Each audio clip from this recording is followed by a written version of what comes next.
Rozsiahla diskusia, či už cez internet, ale aj priamo s developerom. Ľudí nepresvedčil ani vylepšený návrh. Kde tento nový návrh je zapustený kompletne pod zem a vlastne nad týmto parkovacím domom bola zelená tráva, ktorá by prechádzala do tej lúky, ktorá tam je.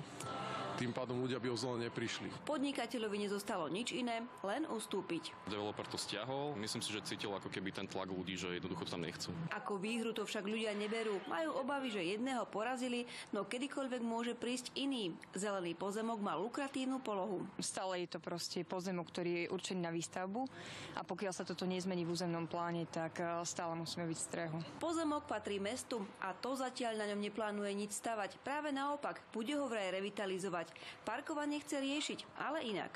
Výhodnejšie sa nám javí využívať existujúce parkoviská na poprípade výstavu takých parkovacích domov tak, aby nedochádzalo k záberu zeleň. Parkovací dom ale developer postaví no niekoľko stoviek metrov ďalej na pozemku, ktorý už vlastní. Ale aj tam ho chcem urobiť ako zdieľaný ekologický dom a poskytnúť ho mimo pracovnej doby obyvateľom Vlčiniec. No keďže bude ďalej od panelákov, nebude v ňom parkovať toľko ľudí, ako sa plánovalo. Štúdie z zahraničia hovoria, že ľudia sú ochotní používať parkovacie domy v prípade, že sú do 5 minút od ich bydliska. Táto situácia celkom tak otvorila tú otázku toho, že ľudia sú veľmi pohodlní a treba to zmeniť, vlastne tie hodnoty tých ľudí. Zo Žiliny Zuzana Lechanová, televízia Markíza.